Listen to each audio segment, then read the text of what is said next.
Bom dia, amados irmãos, graça e paz a todos, bem-vindos à Escola Bíblica Dominical, a escola mais importante da nossa existência. Nós batistas, nós que prezamos o ensino, como Jesus, ele ensinava muito, e ele então gastou mais tempo ensinando do que fazer qualquer outra coisa. Então nós estamos alegres por ter os irmãos aqui hoje, nessa manhã. Eu queria que os irmãos abrissem aí a revista, que nós vamos orar.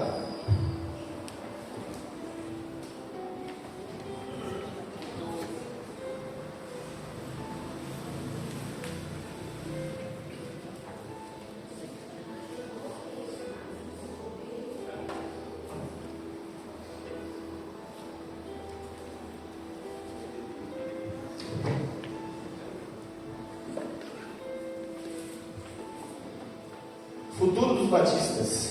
É esse mesmo? Hã? A mãe que essa revista não fica dobrada assim.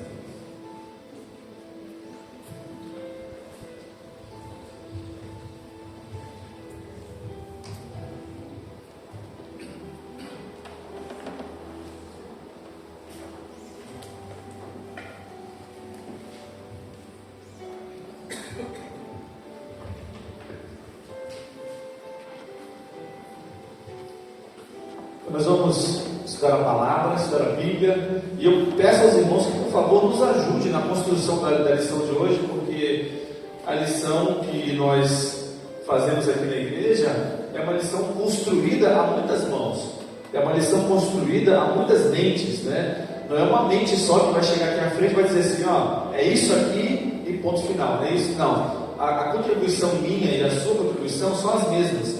Nós temos a oportunidade de falar, de interagir, de discordar, mas o nosso objetivo aqui é estudar a lição, é chegar em algum lugar. O autor chegou ao lugar que ele quis, ele se propõe em alguma coisa, e nem sempre ele concorda com tudo que o autor fala, né?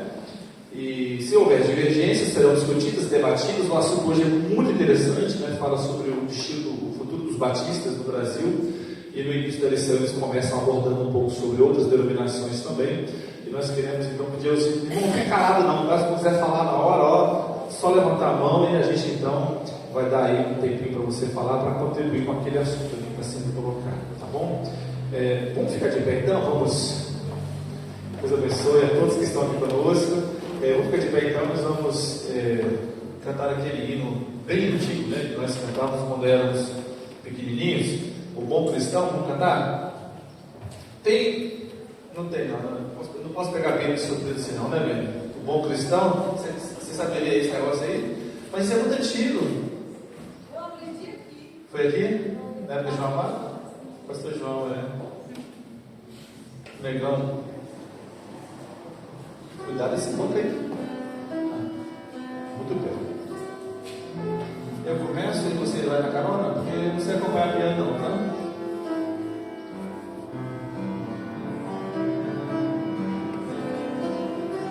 Sabe, né?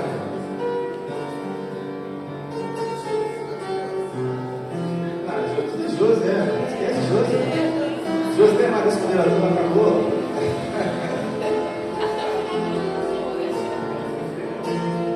Se Jesus souber, ninguém sabe, né?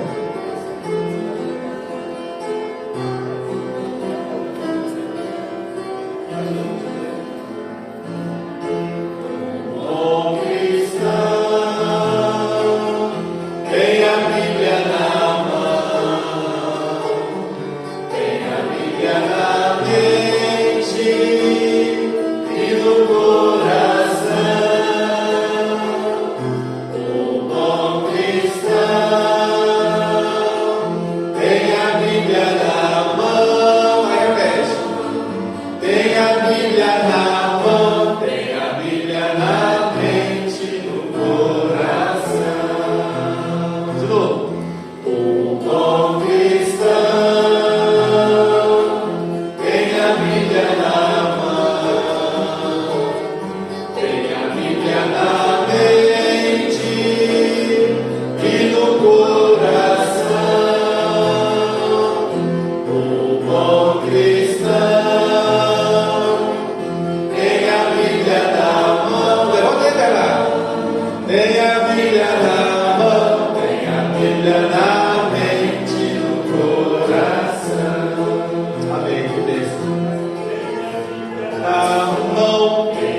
fiel, verdadeira.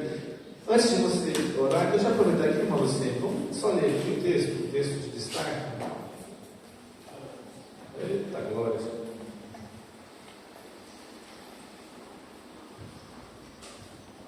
Fugiu aqui o bichinho?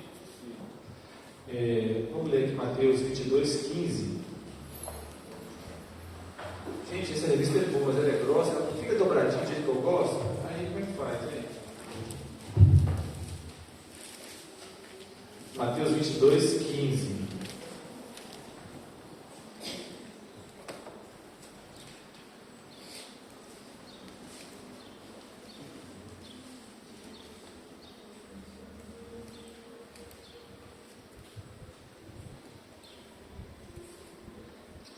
Aqui na revista assim, Mateus 22, do 15 até o 22, tá bom? Só até o 22, vamos lá. Os fariseus saíram e fizeram um plano para conseguir alguma prova contra Jesus. Então mandaram que alguns dos seus seguidores e alguns membros do partido de Herodes fossem dizer a Jesus: Mestre, sabemos que o Senhor é honesto e ensina a verdade sobre a maneira de viver que Deus exige e não se importa com a opinião dos outros, nem julga pela aparência. Então, o que o Senhor acha? É ou não é contra a nossa lei pagar impostos ao imperador romano? Mas Jesus percebeu a malícia deles e respondeu: Hipócritas, por que é que vocês estão procurando uma prova contra mim? Traga uma moeda em que se paga o imposto. Trouxeram a moeda e ele perguntou: De quem são o nome e a cara que estão gravadas nesta moeda?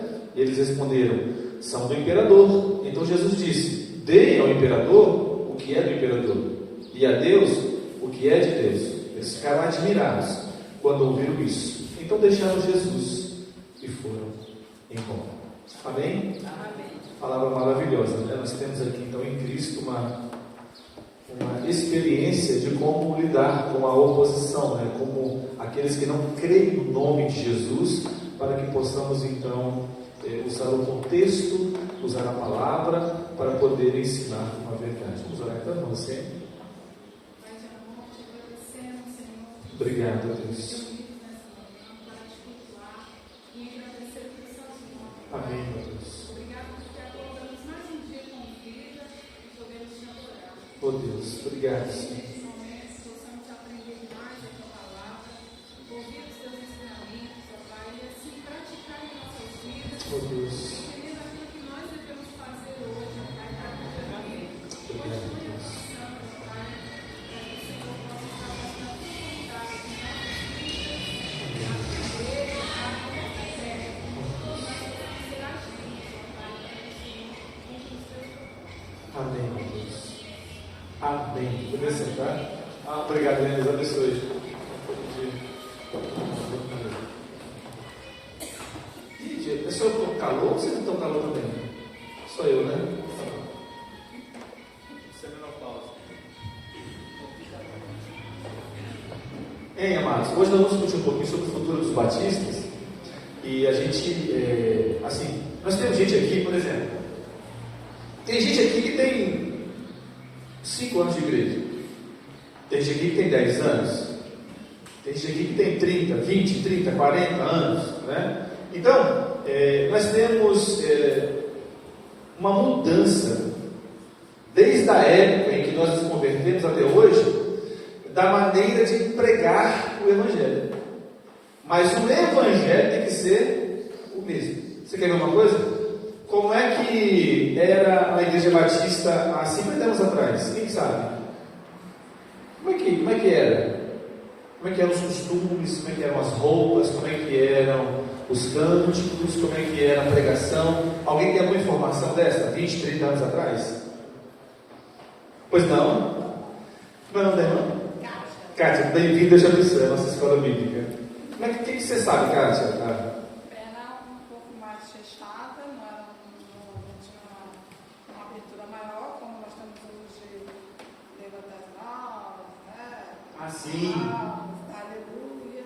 As roupas jamais calça comprida para uma igreja batista. Era, eu lembro. Não usar calça comprida, as mulheres veem de escarpão, sapato alto. Escarpão é o quê? É aqueles sapatos fechados. Ah, tá. Entendeu? Nossa, né? Então, Quem sabe, sabe, né? Quem sabe, sabe. E os hinos eram bem diferenciados de hoje. Nós tínhamos um foco maior com relação mais ao Evangelho, a anunciar o Evangelho. Fazemos culto na praça, né? Visitas às lares todos os domingos. E nós tínhamos assim, um coral, né? Com aquelas berras e tudo isso mais. E tinha uma coisa assim que eu achava bem interessante, porque eu era adolescente na época. Nós não podíamos nos relacionar com pessoas de outras denominações. Os presbiterianos eram nossos primos, né? Os assembleanos nem pensar. Isso. Os pentecostais nem pensar. E se você tivesse um relacionamento com alguém do catecismo, alguma coisa, você já era visto mal, né? Estava fora já, né? Estava fora. Você podia ser excluído. Existia também, em termos de exclusão, a carta de transferência, você estava fora e vai por ali.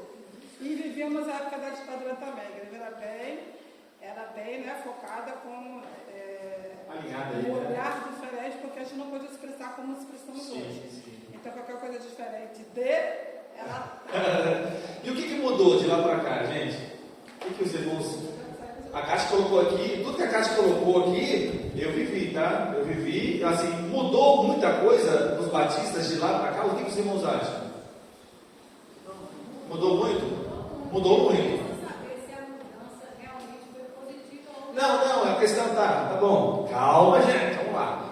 Nem sempre é positivo mudanças que mexem com a nossa doutrina, não pode ser. Mas vamos chegar lá, é só mesmo para verificação. Mudou ou não mudou muita coisa? Mudou, é uma constatação. Pois não. Tinha a abertura que tem hoje, né? Ou você, entendeu? E aquele tempo lá que mais isso era fechado, a gente era assim. Sim. Não podia.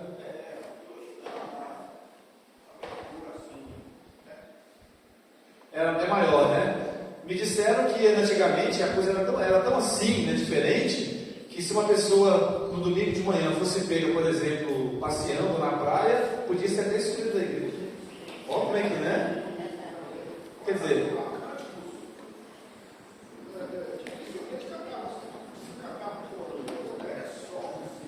do cantor da comissão do CC. Então, uma Margarida, por favor. Uma coisa, pastor, que tinha antigamente, que é uma coisa que não se deve perder, Sim. era o compromisso que as pessoas tinham. Sim. Por exemplo, não tinham muitos carros, poucas pessoas tinham carros, os irmãos geralmente usavam bicicleta e tinham compromisso com o evangelismo, né? Sim. Hoje nós temos, acho que todo mundo praticamente toda a casa tem um carro, uma moto, e a gente fica aqui. Tem mais abertura, como os irmãos realmente estão falando, só que nós estamos mais acomodados. Está muito fácil para a gente vir, sentar aqui e ficar tranquilo. Sim. Né? Deixar outros irmãos. Ou ficar focados no que nós temos que fazer lá no mundo. Tá certo isso. Mas acho que a gente tem que voltar um pouquinho nesses compromissos que a gente tinha naquela época e assumia realmente. Assim, o crente não era aquele crente que ficava pulando de galho em galho, não, né? Ele era cristão de uma denominação e ficava no resto da vida, e as convicções dele vinham das suas, do estudo da palavra, não é isso? Pois não, Rotina? Na época que eu me converti, lá na roça, o culto era na casa. Na de um casa. irmão. Sim. Todo domingo aquele culto era ali. Todo mundo tinha uma responsabilidade. Sim. Tinha as caras de um dia ler o versículo e falar sobre aquele versículo, ninguém ficava pegado. Entendi. Né? Então todo mundo tinha um compromisso. Né? Tinha, às vezes, de cantar um hino, né? De ler a Bíblia e explicar o que Deus colocou no coração dele. Né? Sim. E era assim, todo mundo trabalhava. E a casa era longe, era muito longe que nós íamos. Areia quente, né? Hoje, como eu disse, tem muita facilidade. Se a pessoa não vai para a igreja, porque não tem. Mas na minha época, lá na roça, era assim. E eu tinha prazer, eu já dirigia culto lá na roça, fazia, cantava hino lá na frente. Né? E era aquela coisa que eu achava assim tão alegre, satisfeita, orava, né? Então foi assim na minha época. Cada época é diferente uma da outra, né? Então daí pra frente foi mudando. Hoje, Sim. hoje a gente não, praticamente a gente não faz nada, só senta no banco e outra Não é? nada. Então, tempos difíceis geram homens fortes. Foi lá que surgiu o título dos batistas, né, de conhecedor da palavra. Da Bíblia, foi nessa época, né? Conhecedor da palavra. Quer fogo? Vai para a Assembleia. Quer conhecer a palavra de Deus? Batista ou presbiteriano, né? Presbiteriano também, isso é muito bom de ver. Então vamos lá. Tempos difíceis geram homens fortes. Homens fortes geram tempos fáceis. Tempos fáceis geram homens. Pois não, minha irmã? Depois eu concluo. Pois não. Eles eram matriculados na classe. Né? Aham. Chamada. Se tivesse 3 domingos o irmão não aparecesse, ele era Conversado. cortado. Eu lembro que na época da irmã Joanete, ela fazia assim. Sim. Ela fazia chamada. Eu sei. Hoje não tem mais chamada. Não tem mais chamada. Quanto mais nós conhecemos sobre a nossa história, melhor nós vamos compreender as nossas doutrinas e os nossos princípios, né? O objetivo das lições que nós estamos estudando sobre os batistas no Brasil, sobre a nossa fé, é conhecer quem nós somos, quem nós éramos, as nossas formações, a nossa postura frente à sociedade, os costumes. Então hoje a lição é a lição número 12. A lição é a lição número 12, né? O futuro dos batistas. Então olha só, fazendo aqui um exercício de adivinhação não, né? Mas de projeção. Como nós éramos, como nós estamos, dá para ter uma noção de como a coisa vai se encaminhar para o futuro, se não houver certas correções nessa trajetória aí, né? Mas a lição, eu queria que os irmãos voltassem a olhar para a lição aqui, a gente vai oportunizar mais, só para fazer a abertura aqui. Aqui fala, né, no ponto 1, veja aí, qual será o futuro da igreja evangélica no Brasil. E aqui está um dado estatístico interessante. Olha só, desde que os evangélicos chegaram no Brasil, aí no segundo parágrafo, no século XIX, tem havido um crescimento muito grande. Então, o censo de 1880, por exemplo, apontava o quê? Que no Brasil havia 98,9% pessoas, porcentagem de católicos. Ó, presta atenção, 1880, há mais de 100 anos atrás, havia 98,9% de católicos declarados no Brasil, há 100 anos atrás. Depois de 100 anos, em 1980, aqui a pesquisa diz que os católicos ainda detinham uma quantidade grande de fiéis, de 89%, ou seja, perderam o quê? 10%, 10, 11%. Em 100 anos, o catolicismo perdeu 10% de fiéis. Em 100 anos, de 1800 a 1980. Aí depois de 1980, o que diz a revista aí? A partir da década de 90, no outro lado da revista, ali, no parágrafo do lado direito, o quadro mudou. Os católicos vinham perdendo 1% a cada década no passado, agora tem perdido 1% por ano. O que os irmãos acham disso? Presta atenção. Nós sabemos que os católicos eles eram majoritários no Brasil, né? Nós somos colonizados por eles, então eles eram maioria aqui. Então, esse crescimento do evangélico, tirando do catolicismo muitas membresias, se ele continuar assim, o que os irmãos acham que vai acontecer daqui a alguns anos? Ó,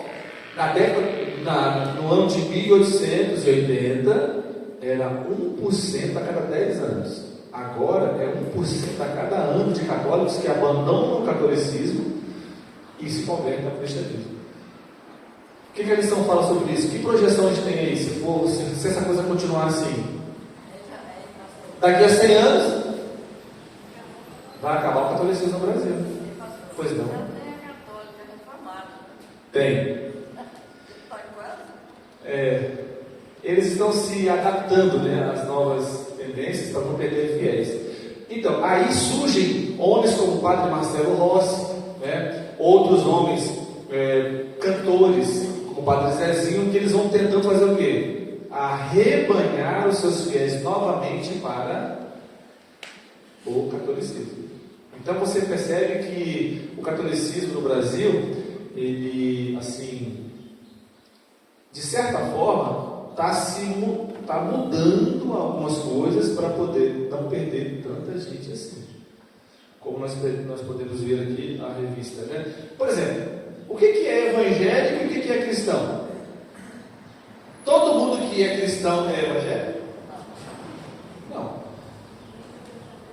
Nem todo evangélico é cristão. Mas também, assim, as questões, por exemplo, o católico ele é considerado cristão, porque eles seguem a Cristo, mas eles não são considerados evangélicos, né? Nós somos os antes protestantes e agora somos os ditos evangélicos, né? Então, a gente percebe que, quer ver, nós temos catolicismo, anglicanismo, me ajuda aí.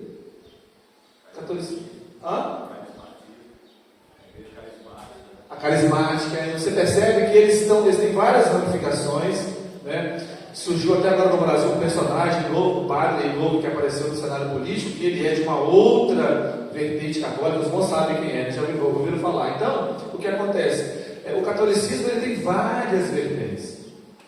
Então, quando você fala de evangélico crescendo, você não está falando de cristão, assim, nominalmente falando, está falando de pentecostal, batista, mais o quê? Presbiteriano, anglicano. Os anglicanos também são uma derivação do catolicismo, né? Enfim, então, amados, nós percebemos isso, nós percebemos que, segundo o censo de 2010, aqui na revista, tá?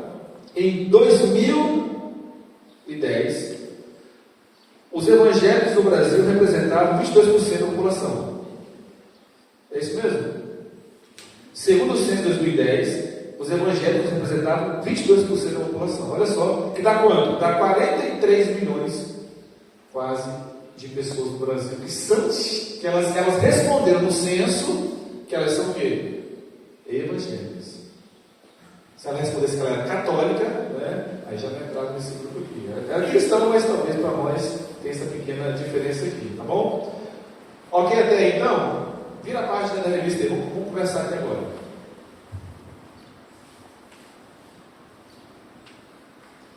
Lê para mim aí, alguém na página 68, o primeiro parágrafo em cima, alguém pode ler? Um dado interessante. Um dado interessante é perceber que entre 1970 e 2010, os chamados sem religião cresceram de 702 mil para 15,3 milhões de pessoas. Olha isso aí. Eu nasci em 70. Então, o pessoal de 70 até 2010, quanto é que foi? Passou de declarado 700 mil pessoas para 15 milhões de pessoas. Agora eu pergunto aos irmãos aqui, me ajudem. Quem são esses sem religião?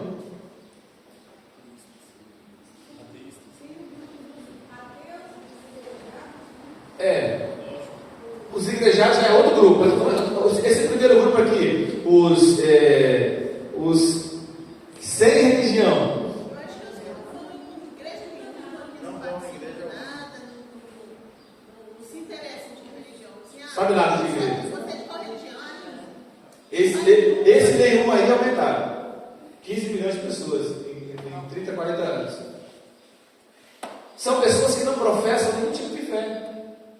São céticos. Quase céticos, né? Mas a maioria tem enraizada a fé católica. Diz assim, eu não sou nada, eu não vou na igreja católica. A maioria fala isso. Quem não é nada fala que vai na igreja católica, né? Para ter uma referência. Então percebe, pessoas que são sem religião, elas estão se declarando mais a partir de 1970.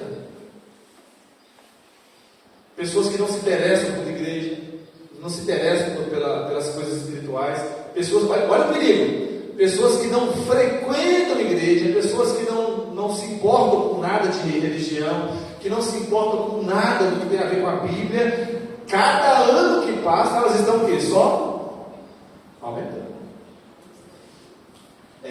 Então, olha só, faz a projeção aí novamente, um exercício de futurista.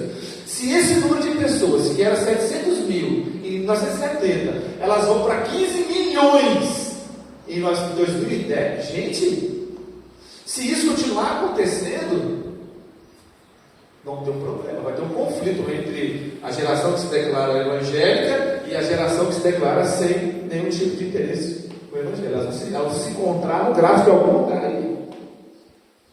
E aí quem vai ganhar essa brincadeira aí eu não sei, mas está perigoso. Pastor, Pois não.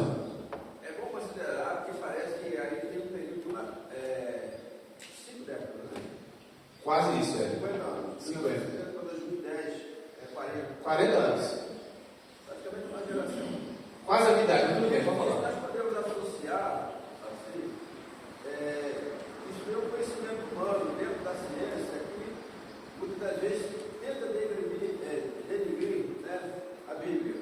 Então, esses ensinamentos de ciência, de medicina, de organização macaco, isso faz com que a questão pegue o rumo, principalmente falando em termos de fé. Sim. Né? Então, é uma boa comunicação. Nós vemos aí, são praticamente, a quantidade é 702 mil, né? Só para 15 milhões. Subiu praticamente 20%, ou mais, né? Bem mais, muito mais. Bem mais. Muito mais. Mais 100, mais uns Olha a 300%. quantidade. Olha a quantidade. Era 702 Quem é bom de cálculo aí? 14 vezes mais. É muita coisa, é 200%. E olha só, olha que interessante aqui, olha a revista. Se por um lado nós temos aquelas pessoas que são sem religião, agora a lição fala dos desigrejados. Olha a lição aí. Seguindo outro grupo que está crescendo, é o grupo dos desigrejados, ou seja, aquelas pessoas que já frequentaram e foram batizadas numa igreja evangélica e hoje estão fora. Essa é a palavra que nós mais usamos, né? Os desviados. As pessoas que eram batistas, eram da Assembleia, eram presbiterianos, eram metodistas e tal. Aí, nesse caminho, elas se desviaram e nunca mais voltaram. Então, elas não mais voltaram. E aqui na lição fala que todo grupo que está em ascensão também é esse grupo. Ou seja, o que é mais fácil? Evangelizar uma pessoa que nunca ouviu falar de Jesus ou evangelizar um ex-cristão que conhece a Bíblia todo dia, um ex-crente? Que nunca ouviu. Eu digo para você, é mais fácil uma pessoa lá da sarjeta moral ou da sarjeta social, um bandidão que nunca ouviu falar de Jesus, é mais fácil dele se converter do que uma pessoa que conhece Jesus, porque ela está toda armada, ela conhece tudo, ela acha que sabe tudo. Assim, você, outros já saíram aqui pelas ruas, a gente percebe que a maioria desses andarilhos, dessas pessoas de rodoviária, eles têm um conhecimento da palavra de Deus. Sim. Você pode pegar ali 50, 40 deles têm um conhecimento enorme da palavra de Deus. Ele acaba te falando, se você puder, você vai sentar lá no banquinho e ficar com ele lá, de falar de Jesus. Porque eles são conhecedores da palavra, mas são desses aqui, os desigrejados. Eles foram um dia, ou é filho de crentes, então hoje estão aí. Se você for ver, eu fui aqui na Cracolândia, em Linhares. A maioria é pessoa de crente. A maioria. Depois da pandemia.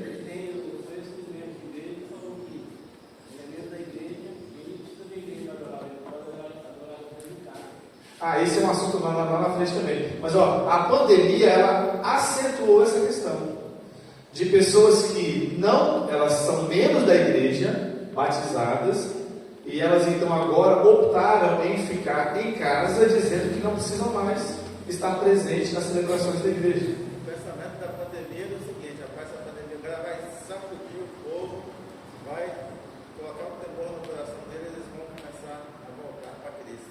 Só que foi diferente.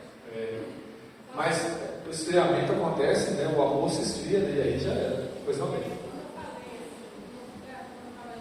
No começo. Coloquei dentro do mesmo saco, vamos dizer assim, os que não têm religião e os desigrejados. Por quê? Sim. Porque os desigrejados, a maioria deles, acaba apostatando. Sim. Certo? O que é pior. Então, para eles, nada, eles não querem mais em nada. Então, acaba sendo não religioso. Então, é uma linha muito tênue entre uma pessoa desigregada e Está quase ligado com a outra, né? Entendi. Verdade. Para mim, nós temos aí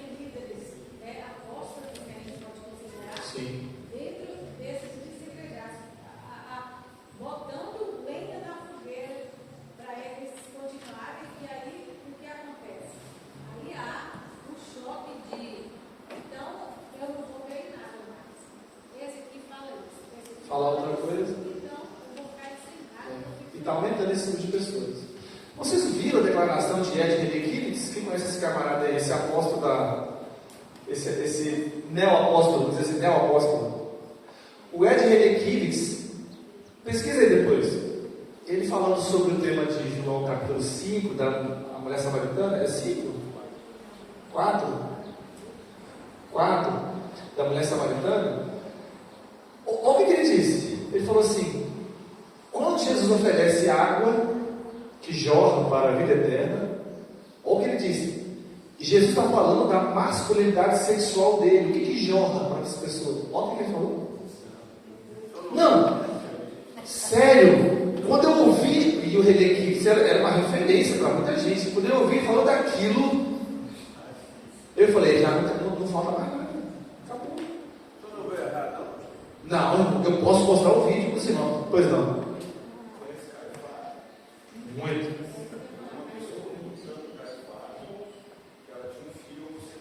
Sim.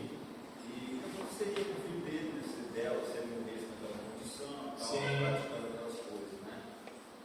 Ele falou para a mulher que Deus não ia condenar o filho dele só porque ele tem relações íntimas com outro homem. Sim. Desde que ele não tenha com vários homens. Ele equiparou a união entre dois homens ao casamento que Deus te deu. Entendi. Então, olha o que você falou aqui, os apóstolos, né? As pessoas que estão deturpando a palavra, aí você é uma pessoa descrente, ouve isso e fala assim, isso aí que é crente, ela não vai querer mais. Ou alguém que está dentro de uma igreja, ou uma pessoa fala agora desse, não fica aqui mais não, ela fica desigrejada. Né? Então, eu vou continuar aqui, irmãos, vai ter muito assunto hoje, preciso que os irmãos me ajudem também na participação. Pastorzão. Era.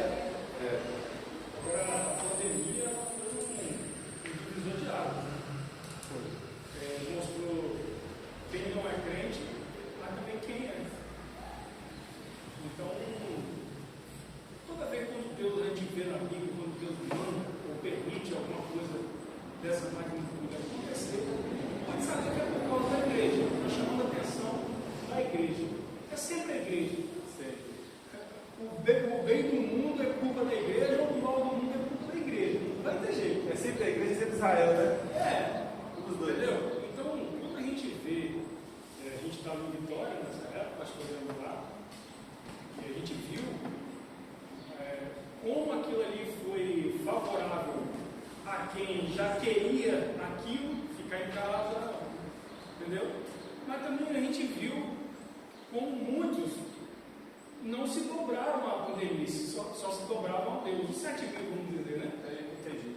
Só se dobravam a Deus e permaneceram firmes. Ainda mais firme, né? Ainda mais firme. Então, quando vem situações difíceis, dentro da igreja, vai ter 2 atitudes. Uma, de você se ajoelhar diante de Deus ou de você se afastar dele.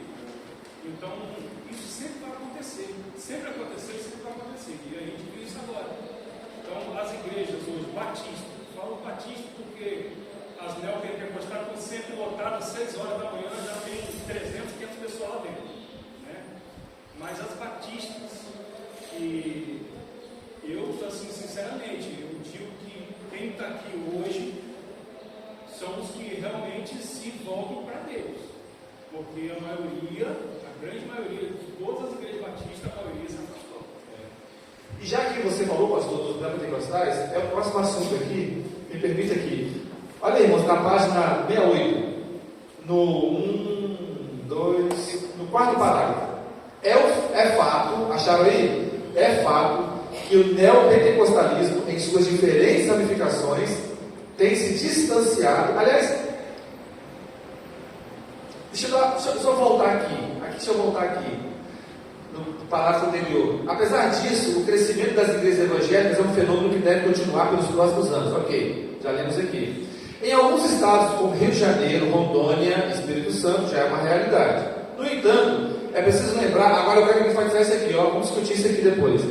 É preciso lembrar que este crescimento se observa nas igrejas neopentecostais e não nas denominações históricas, como batistas, metodistas ou presbiterianos. Pergunta é, por que até o pastor já até falou aqui, os neopentecostais conseguem lotar igrejas, conseguem crescer mais do que os tradicionais, do que os históricos.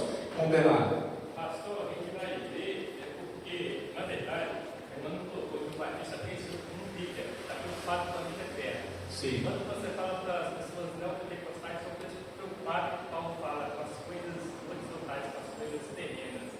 As pessoas não acordam cedo, igual o pastor Lance colocou, porque estão preocupadas com uma vida santa, estão preocupadas em buscar o Criador. As pessoas estão preocupadas em resolver problemas conjugais, problemas financeiros, problemas de doenças. Então, tratando o seguinte, a questão, por exemplo, nós estamos aqui hoje no Rio, podemos dizer, Batista, na IBD, hoje aqui quem tem compromisso com o Evangelho. Mas se você pegar uma igreja pentecostal com seus 100 membros, vamos tirar dali 5 ou 10 que está preocupado com a vida eterna.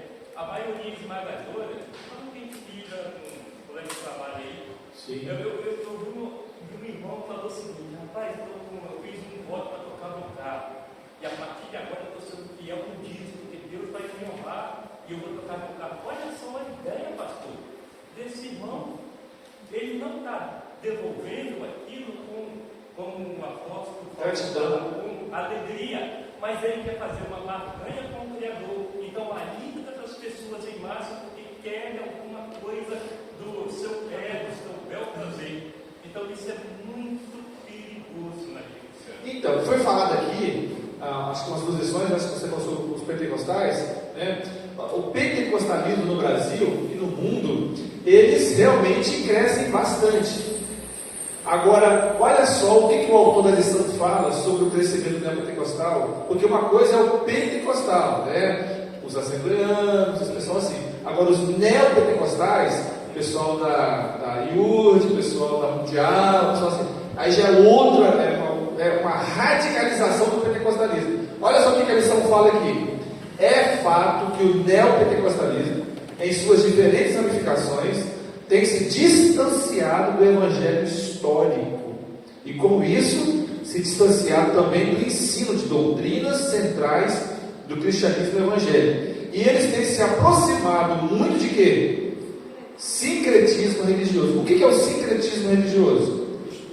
É quando você absorve os costumes de outras denominações. Então, por exemplo, você pega hoje uma denominação que fala assim, ó, se você levar para sua casa essa rosa ungida e colocar atrás da porta, o diabo não tem mais poder sobre a sua vida. O que é mais fácil? Viver em santificação, mortificar as obras da carne, ou levar uma rosinha para apontar da porta?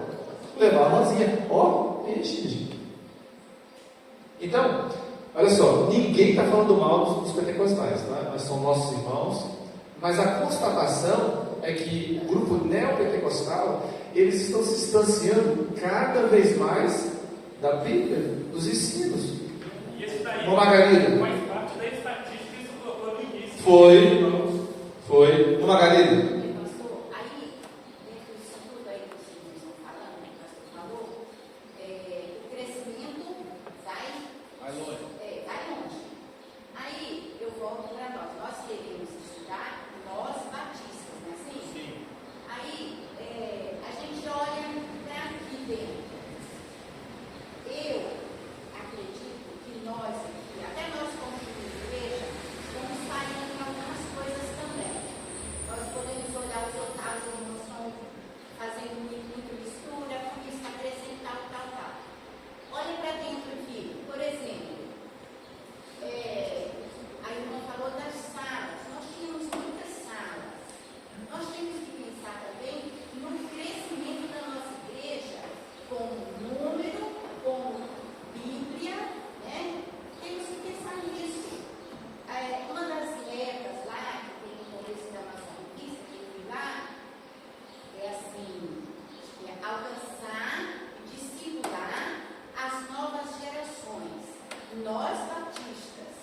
Então, eu acho que a gente tem que pegar nessas coisas aí também, já que nós estamos sabendo que os evangélicos, de modo geral, estão crescendo, eles crescem à maneira deles. Sim.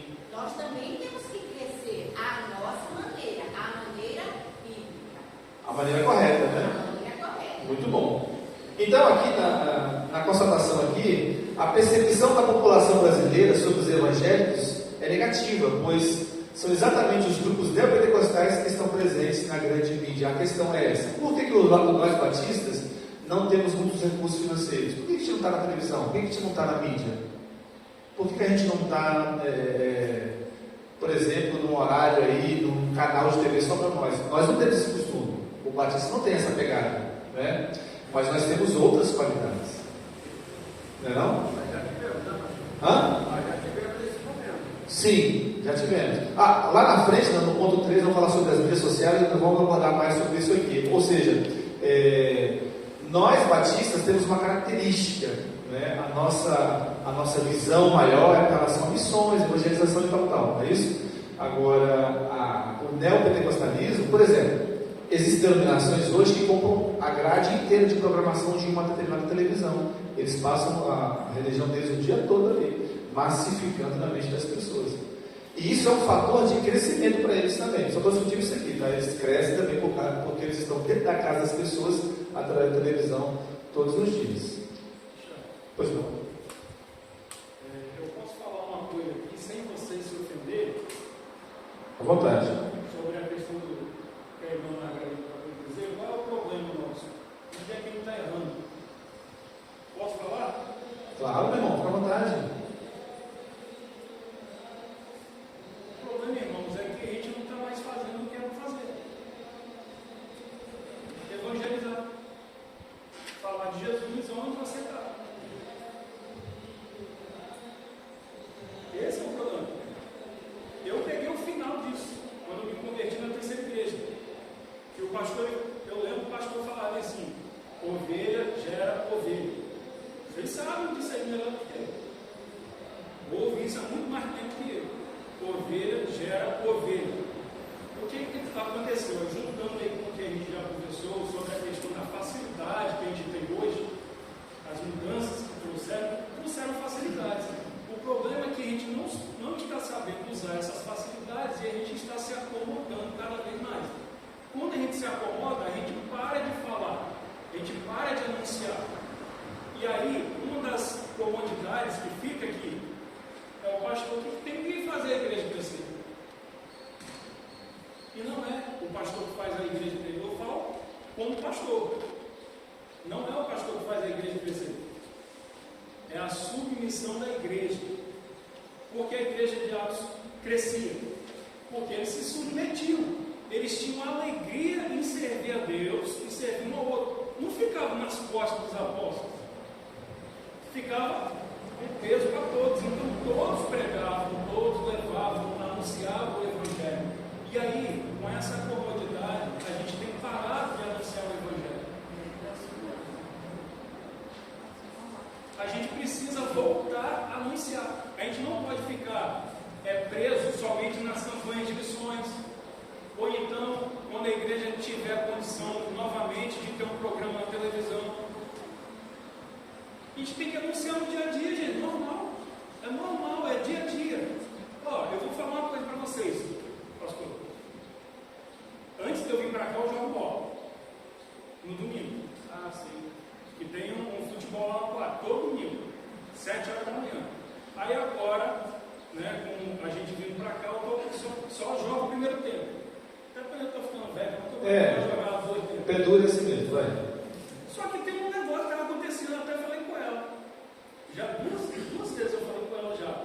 Rapaz, está um tal de paz do Senhor lá agora com o cheiro. Os caras que xingavam, os caras que estavam brigando, qualquer coisa briga, como é que é futebol? Agora é um tal de paz do Senhor, o cara já está mudando. Por quê?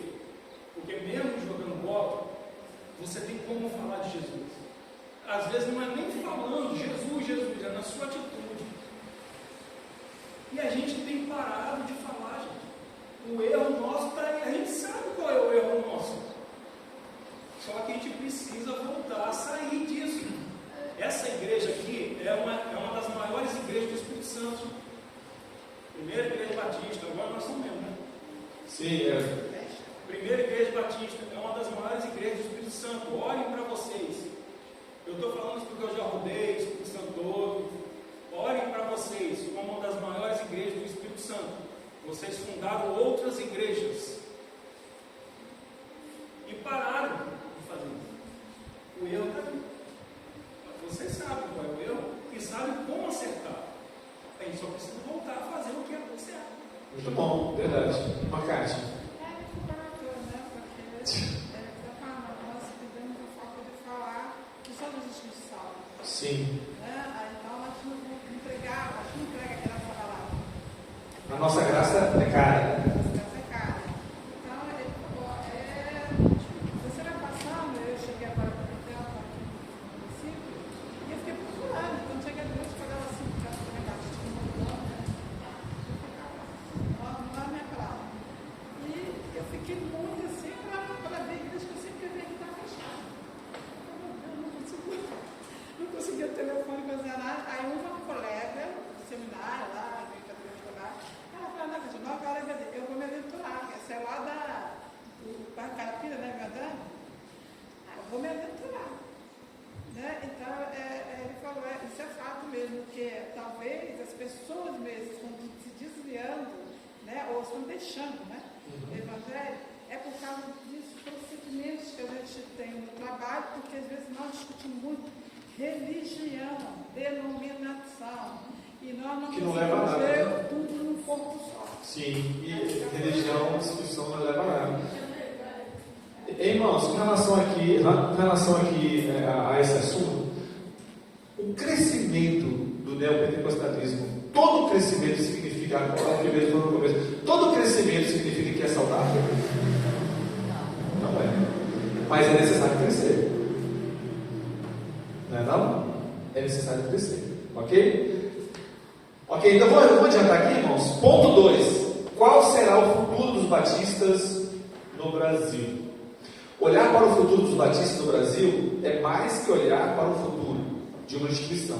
É olhar sobre os brasileiros, sobre as necessidades e suas carências. Quanto mais percebemos as necessidades espirituais, emocionais e materiais das pessoas, mais nós teremos um futuro promissor e esperançoso. Você concorda com isso? Os irmãos concordam? Olha só, o Brasil está indo bem ou não está indo bem no sentido assim da aproximação de Deus? As pessoas estão como no país? A depender de como elas estão, é um campo fértil para nós batistas entrarmos na vida delas, tanto as questões sociais e principalmente as questões de ordem religiosa, para ganhá-las para Jesus. São as oportunidades.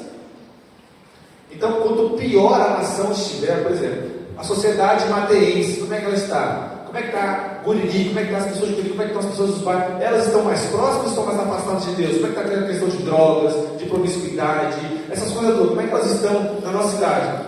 Tão mal. Se tão mal, a visão do autor aqui significa que nós, batistas, temos a faca e o queijo na mão, ou seja, a palavra da verdade, o Evangelho de Cristo, e é o que o pastor falou, anunciando. Cada um ao seu irmão, cada um ao seu vizinho, cada um ao seu colega de trabalho. Porque as pessoas estão vazias de Deus. Elas estão vazias de tudo. Elas procuram um refúgio aonde? Nas festas, na bebida. Cada um fica casando 10, 15, 20 vezes na prostituição. As pessoas começam a querer preencher esse vazio e só piora a situação delas. Então, segundo a lição aqui, olha só, olha na revista aí.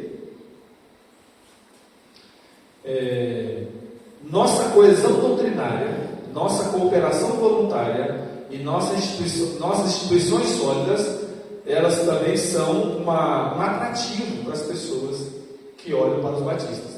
Então vamos lá. Nas denominações que vocês conhecem, quantas hoje que vocês olham e falam assim, essas denominações são fiéis às Escrituras Sagradas? Quantas vocês acham que existem mesmo? Assim, real? Fala a verdade. Que são fiéis à Bíblia. Você olha assim, você fala assim, aquela igreja é fiel à Bíblia. Quantas denominações você acha que os irmãos imaginam que tem? Eu não sei quantas, mas que vocês veem que tem. Não deve ter muita não, né? Quais denominações hoje não perverteram a mensagem do Evangelho? Que não baratearam, como você falou, né? Baratearam a graça. Quantas denominações hoje não baratearam a graça para atrair pessoas? Pouquíssimas. pouquíssimas. Normalmente as históricas, né? Sempre fala que a história chegou até aqui. Então, as denominações históricas, né, batista, metodista e tal, essas denominações, elas se apegam mais à Bíblia hoje do que as denominações pentecostais e neopentecostais. Pastor, falando das denominações, eu não sei se os irmãos conhecem, por exemplo, o pastor Miguel Ângelo, da Igreja Cristo Vivo. Mas pode falar, pastor. Eu digo assim, porque às vezes a gente, quem não conhece, porque na verdade eu tenho para mim assim, eu entendo que Deus ele tem aquelas pessoas que eles servem fiéis, ele tem nomes compromissados com Deus, com a palavra, para instruir, para pastorear, enfim, para a realização da obra. Mas seria assim um pouco, claro que nós sabemos que existem os missionários, que até porque tem que existir os missionários, mas tem muita gente que não compromisso com Deus ainda. Tem. Viu? Quando ele questionou, eu te falei que estava de frente, eu ainda tem 7 mil. Esse é bom, é muito bom o contexto dessa lição, que nós estamos falando de salvação, é evidente que as pessoas têm compromisso com Deus. Se o senhor chegasse, se o senhor pudesse chegar no Parque no bairro Boa Vista, onde é que o senhor mora? Suponhamos que o senhor fosse um entrevistador do IBGE. Sim. O senhor veria, com certeza, que a resposta daquelas pessoas, você já ouviu falar de Cristo, você já ouviu? Todo mundo queria. Sim, sim. É que a facilidade também ela traz um certo ponto, até prejuízo. Hoje as pessoas se acostumaram com o Evangelho. E nós temos a responsabilidade de testemunhar, fazer a obra de Deus, mas nós não podemos ficar muito preocupados com esse negócio de salvação. Sabe por quê? Porque isso é um mistério. A igreja tem que fazer um papel, né? Tem que pregar o Evangelho, sim. Jesus pregou, mas Jesus não salvou todo mundo. Ele fez a obra de Deus. E assim nós devemos fazer. Agora vamos botar culpa A, B e C. Não, quem convence a instituição de Deus, até porque a salvação é um mistério. Nós vamos ver lá e parece que vai ter 24 quando Jesus diz assim, ó, mataram de mim. Aquele camarada está dentro da igreja na vida todinha. Sim, entendi. Você entendeu? Então. Não quero fugir à responsabilidade, não. Eu respeito. E às vezes nós queremos falar mal de um, mal de outro, no sentido assim de perverter a palavra, até por volta de denominação, claro, tem muitos, mas tem os verdadeiros. Então, olha só, deixa eu aproveitar aqui. A lição fala o seguinte: se nós, vou dar a palavra, tá? Se a nossa denominação quer ter sucesso, tem que fazer algumas coisas. Primeiro, primazia das Escrituras Sagradas. A Bíblia não pode ser abandonada. A Bíblia tem que ser o nosso livro principal, como sempre foi historicamente. Não são as questões sociais que vão influenciar e dizer como nós vamos agir. É a Bíblia. Segundo, a centralidade de Cristo. Cristo, ele é o fundador, é o cabeça da igreja. Se o pastor ficar como cabeça da igreja, se as pessoas elas começarem a admirar homens e se esquecerem de Cristo, se elas começarem a idolatrar homens, então a igreja não vai ter futuro nenhum. Porque Cristo morreu por nós, não foi homem nenhum. E essas duas questões ele coloca como sendo base para que a igreja continue a crescer. Bem, você quer falar ainda? Seguindo dessa ordem, qual será o futuro dos batistas No Brasil. A gente está estudando sobre os batistas. Sim. Mas, acima de tudo, nós somos batistas cristãos. E aí, a gente tem que entender o seguinte: hoje nós estamos vivendo uma época, talvez no passado, como já se colocou desde o início, a gente poderia defender uma denominação batista.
Então você tem hoje duas opções, olha só.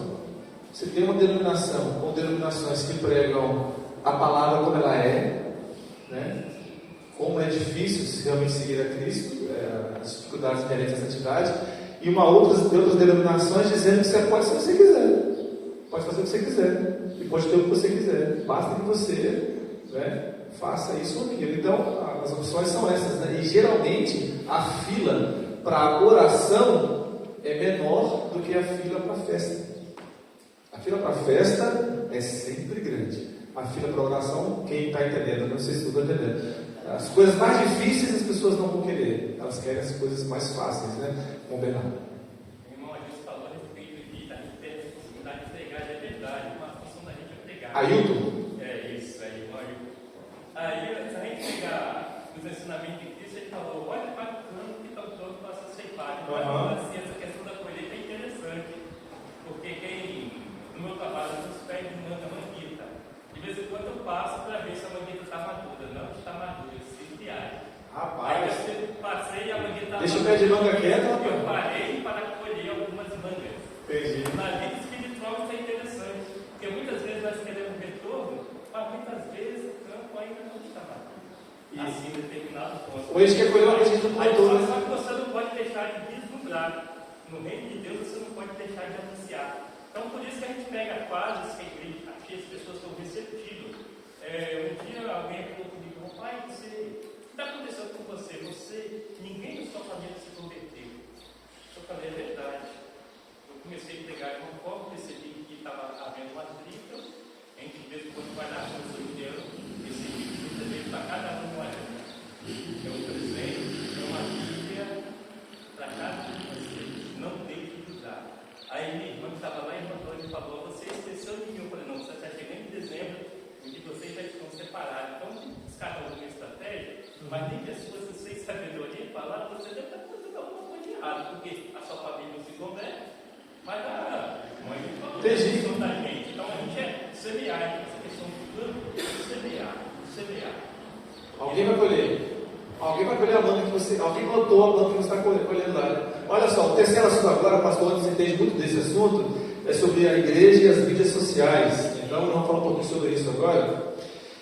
Ponto 3 aí, irmãos, ó, para encerrar a lição de hoje, página 70. Nossa, abre aí, página 70. Ponto 3. Um dos grandes desafios da igreja deste nosso tempo, Marcelo, é usar adequadamente as mídias sociais para a pregação do Evangelho. E aqui diz assim, ainda mais: o futuro passa necessariamente pelas mídias sociais. Elas impactarão o futuro da igreja. Na verdade, isso já está acontecendo. Ixi, é complicado. Porque olha só, mídia social. Nós temos aqui na igreja agora até um incremento. O Marcelo já está botando bastante tecnologia para funcionar na igreja. Mas hoje as pessoas, qualquer pessoa que você conhece, ela no mínimo tem WhatsApp no celular dela. No mínimo. Algumas pessoas têm Instagram, outras pessoas têm TikTok, outras pessoas têm Facebook e a maioria tem o YouTube. Então a mídia social hoje, ela tem ocupado na mente das pessoas um papel assim preponderante.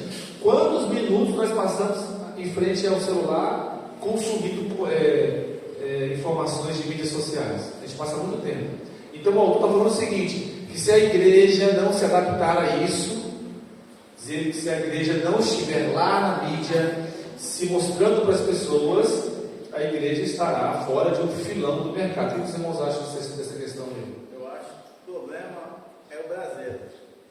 Claro que as mídias sociais são muito importantes. São. Pode dizer que vai ajudar muito no Evangelho. Sim. Mas nós não podemos esquecer do Brasil, de trazer a nossa brasa sempre colocar junto. Sim. Depois disso, não chega um ponto que ela vai se apagar. Vamos usar as redes sociais, vamos receber mensagens das redes sociais, vamos ouvir, mas sempre estar voltado para o Brasil. O que é o Brasil? A nossa igreja, a igreja. Nossa não, a igreja, né?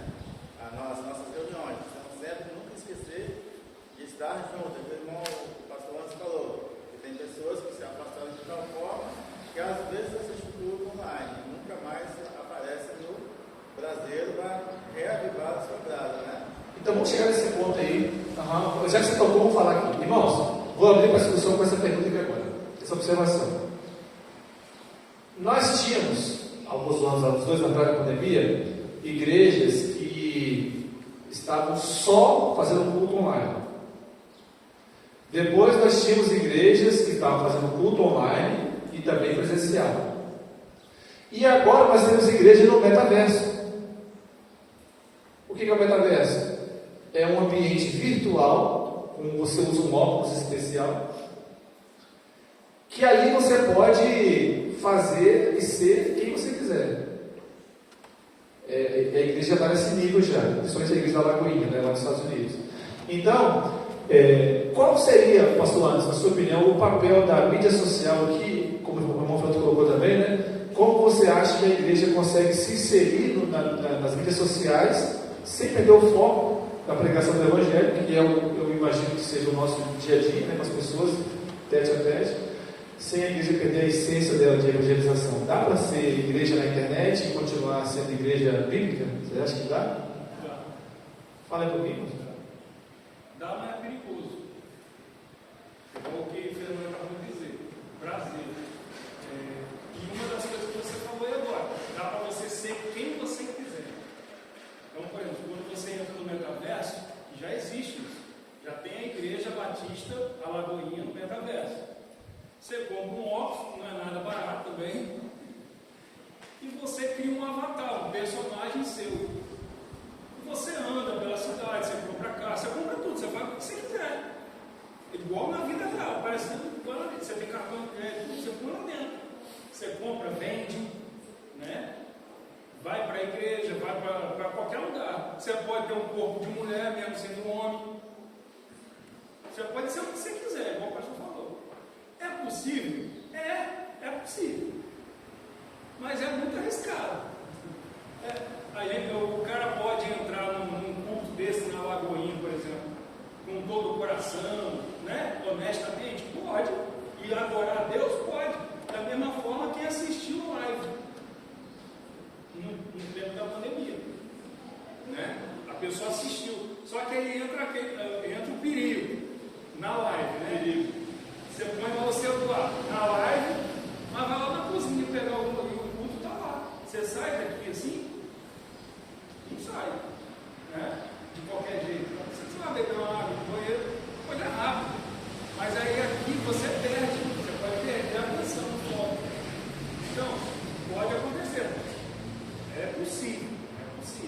Acredito que as redes sociais são uma ferramenta e a gente não vai poder dizer depois diante de Jesus que a gente não pegou.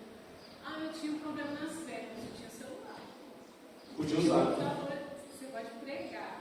Agora, a igreja é convivência, né? Relacionamento e tudo, né? Mas você tem uma ferramenta que você precisa usar. Seria uma ferramenta a mais para nós. Necessário. Uma das coisas que a gente usa, né, no caso, se a gente já usa, a gente tem que fazer tudo para Deus, até o comer. Então, se eu uso o Facebook e eu não uso para Deus, eu estou pecando. Sim. Né? Você tinha o Facebook. Porque você não pregou no Facebook. Entendi. Então, é uma ferramenta para nós usarmos. E também para falar, você tinha. Você não pode dizer que eu não preguei no lugar disso que eu estava doente, você tinha.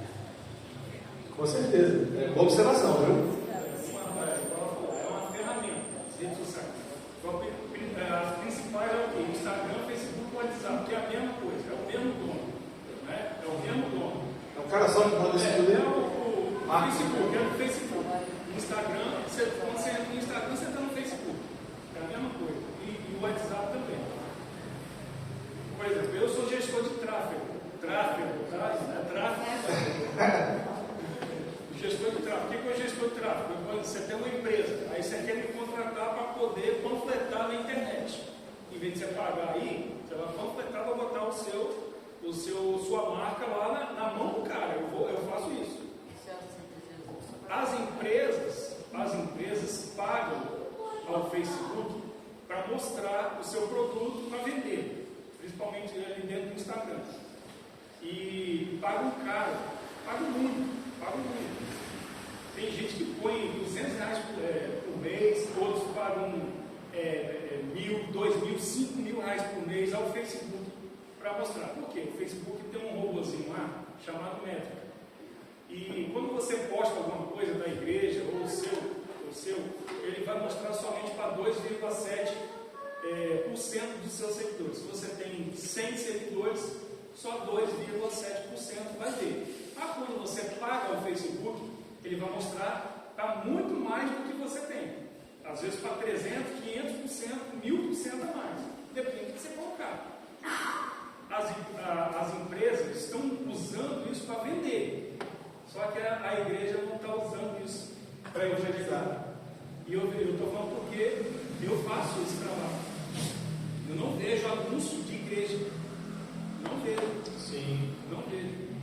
Tipo assim, Jesus te ama. Vamos botar o jargão. Jesus te ama. Só para pôr Jesus te ama assim, que quando o cara está olhando stories aqui, de repente ele vira o story e está, Jesus te ama. Não tem. Eu nunca vi nenhum patrocínio de igreja. Só empresas seculares. E a igreja pode fazer isso.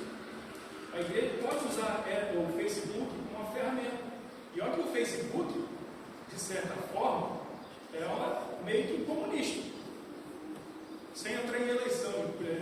Não, pode estar tranquilo. Ele geralmente ele vai lá e bloqueia os crentes. Entendeu? Mas quando paga, ele não pode fazer isso. Ah, tá. Você pagou, passa tudo. Ele tem que passar. Ele tem que mostrar.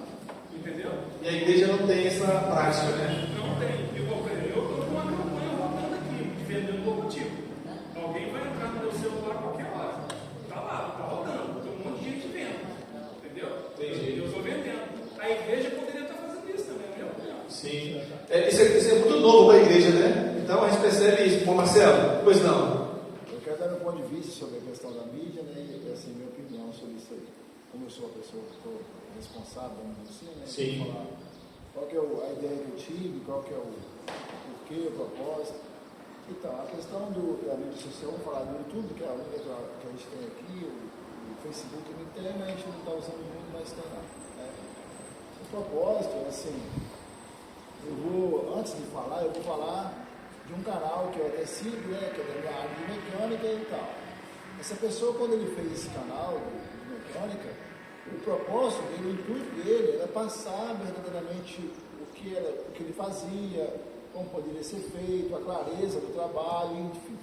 E ele abrangiu uma gama de pessoas que, do bem, coisas boas, que vão fazer o que ele faz, vão seguir da forma correta e ajuda muito. Então esse é o propósito do canal. Quando a gente fala assim, por que faz um canal e as pessoas não vêm ver? Não é esse o propósito. O verdadeiro cristão, ele vai estar sempre no Brasil. Ele sabe onde ele vai fortalecer. A comunhão é aqui. O YouTube é uma ferramenta. A ferramenta é para quê? Eu vou dar um exemplo, por exemplo. Eu posso alcançar meu irmão lá em Valadares. Ele pode assistir um culto aonde eu sou membro. Minha irmã, minha família, ou pessoas, eu posso alcançar. Então, é o alcance.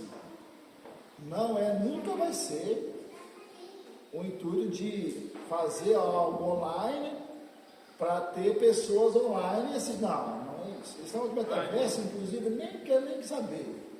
Porque isso aí é só totalmente coisa fora do contexto bíblico, né? Então, assim, eu sei que existe, inclusive tem um pastor que eu acompanho que falou sobre isso, nem quero perder meu tempo com isso. Coisas que não vai me somar, para lá. A situação eu sei que existe, né? O mal sempre vai existir, e existe. Eu não tenho como atuar com o mal, tenho que coisa com o bem. Então, assim, é uma questão muito simples, tá? Por exemplo, vou dar até exemplo da minha sogra. Minha sogra está lá em casa, na casa dela, às vezes ela não está podendo vir à igreja naquele momento, até meu sogro mesmo. Assiste lá, não precisa assistir talvez ao vivo, pode assistir depois, ele vê já fica arquivado. A gente tem que pensar o seguinte, gente, nós somos seres humanos, nós temos que entender, nós temos a vontade de fazer o mal, já está dentro da gente o mal. Nós temos que matar esse mal e fazer o bem que ele custa.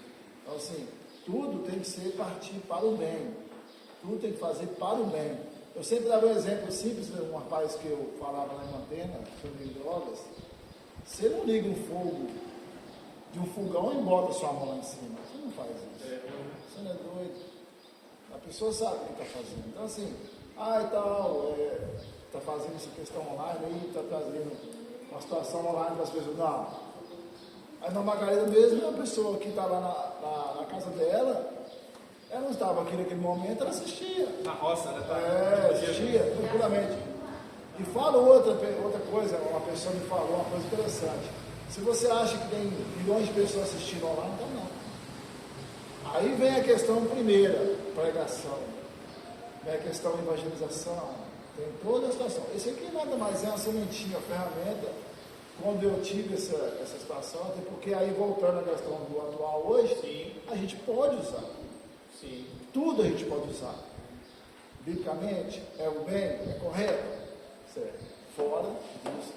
Muito bom. Olha só, eu vou dar a palavra para a Benildo e para... Vou falar o apelido da nossa nome do Ailton e depois para... Olha só. Nosso modelo hoje é o modelo seguinte: nós transmitimos ao vivo e presencial.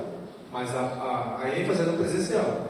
Existem igrejas que só estão hoje no ao vivo, só no live. Elas não têm mais culto físico, presencial.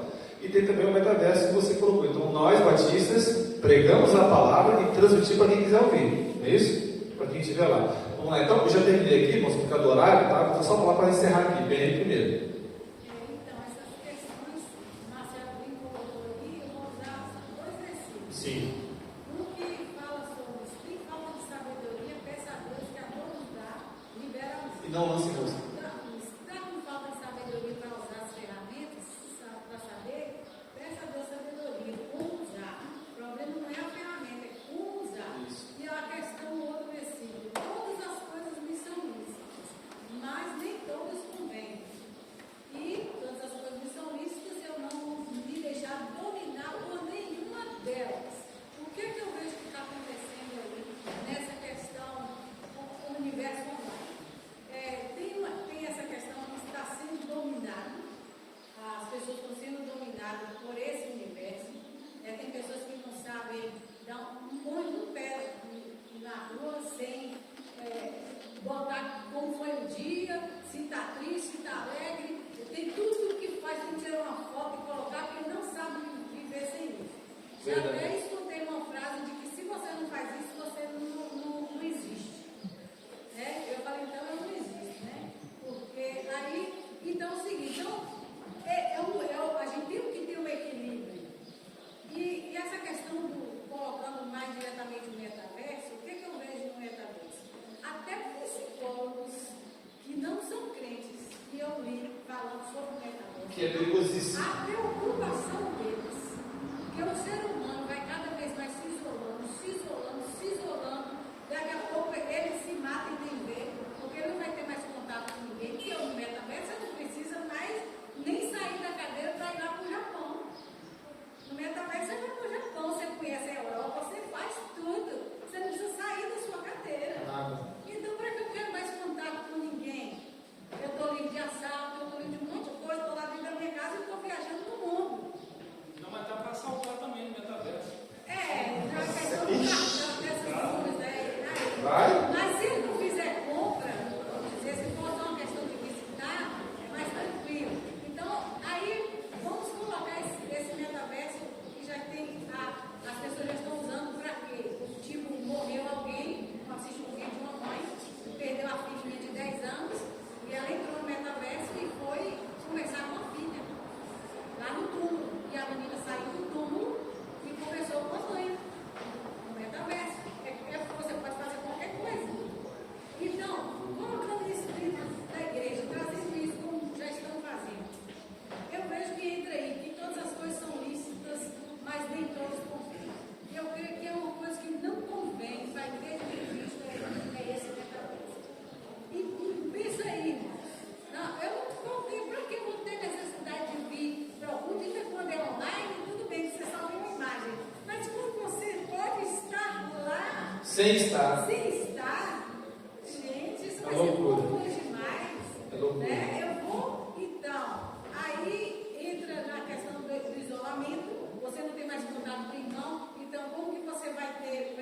lá vai ter essa questão de bíblica, de amar uns aos outros, de cuidar uns dos outros, e você está lá no seu casa com o seu metaverso.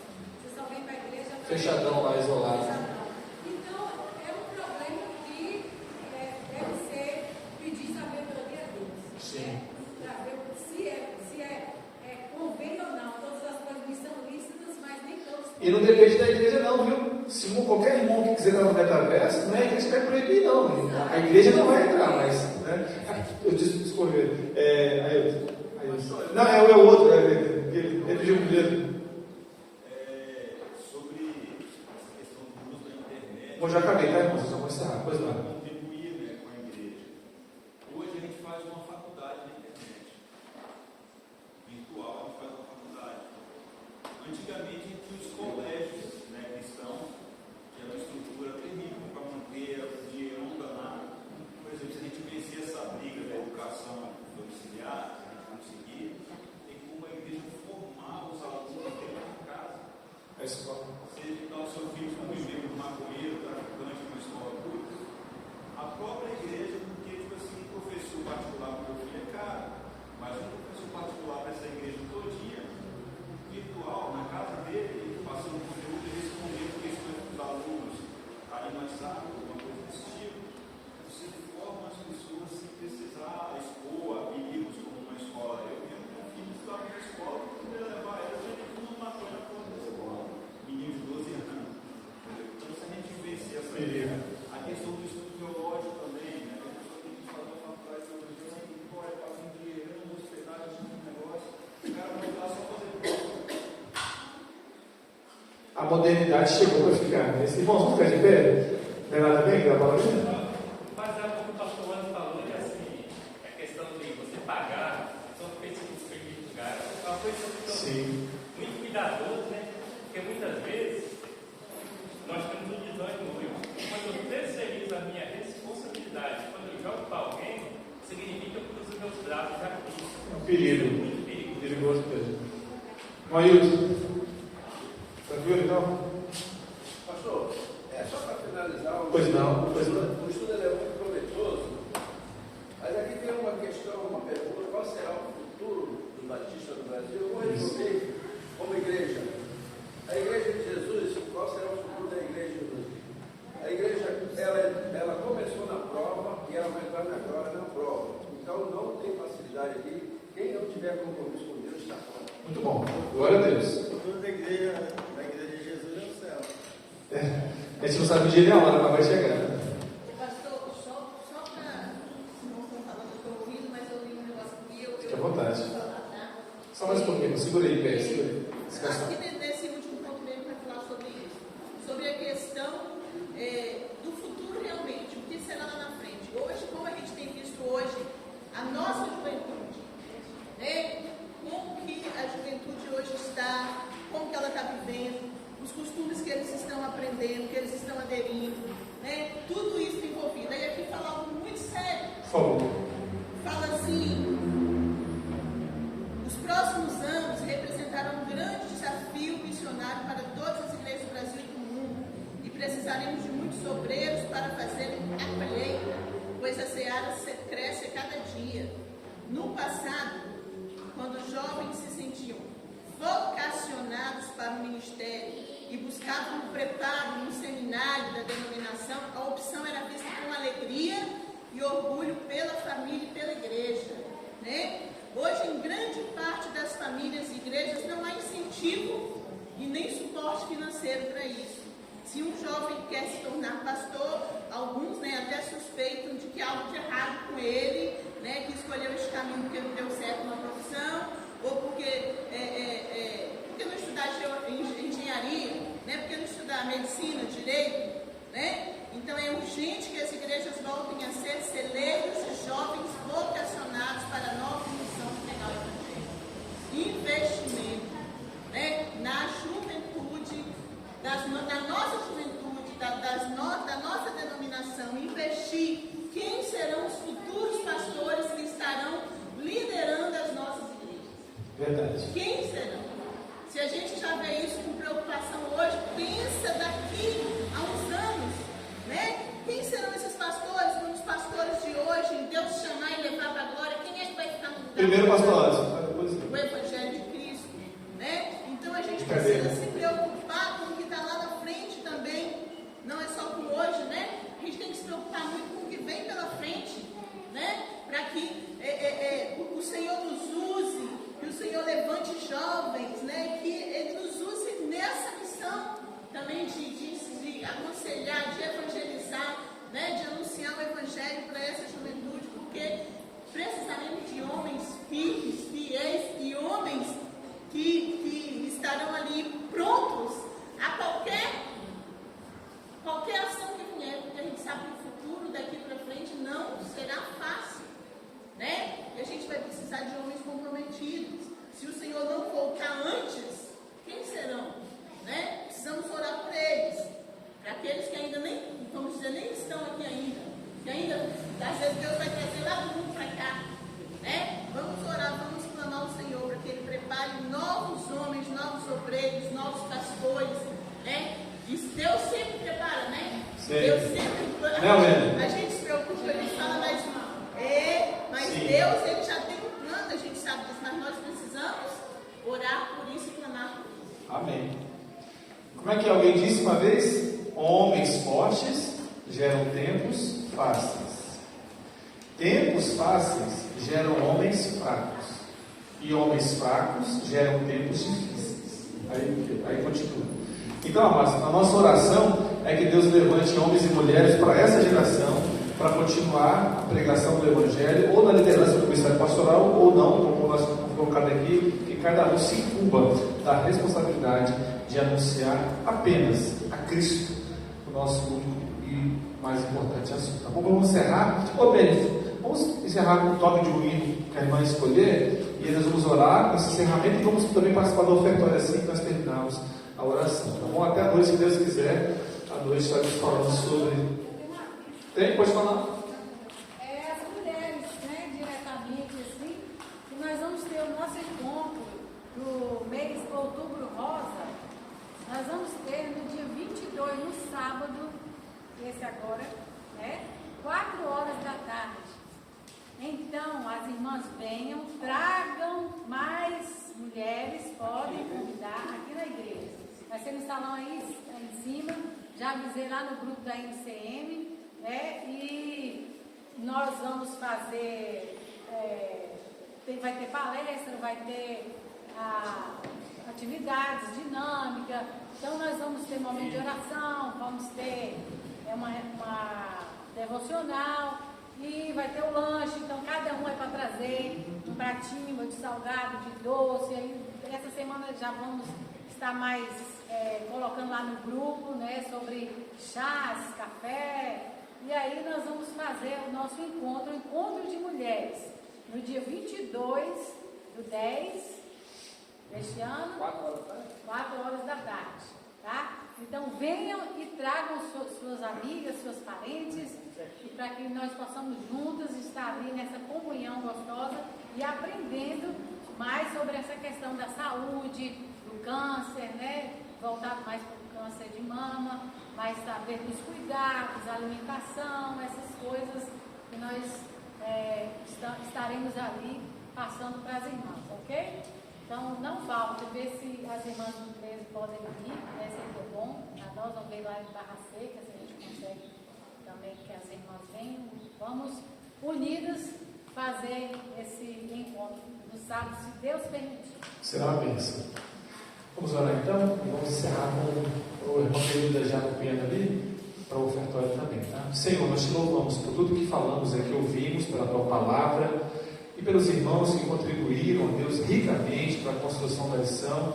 E nós entendemos, ó Deus amado, que o nosso futuro está atrelado à vontade do Senhor, a fazer o que o Senhor nos ordenou na tua palavra. E por isso, ó Deus, dá-nos forças para continuar firmes e constantes, sempre abundantes na obra do Senhor, sabendo que o nosso trabalho não é vão no Senhor. Obrigado, Deus, porque até aqui nos ajudou o Senhor. Nós te agradecemos e oramos no precioso nome de Jesus. Amém. Até a noite, amados, se Deus quiser. Benito, só garantia. Gostaria que a igreja estivesse orando pela vida do Bruno e da Adriele.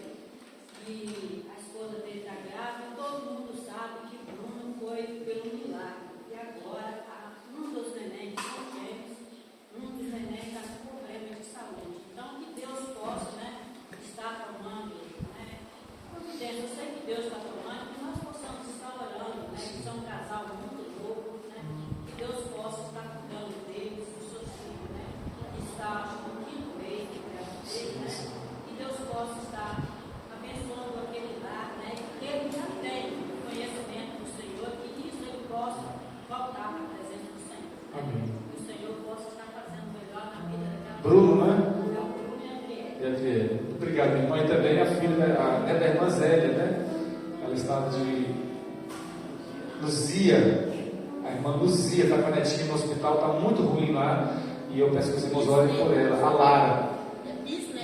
Bisneta da irmã Luzia. Está no hospital, entubada. Ela tem diabetes, então Deus irmãos que orem por ela. Tá? O nome dela é Lara. Tá bom? Deus abençoe os irmãos. Obrigado. Em nome de Jesus.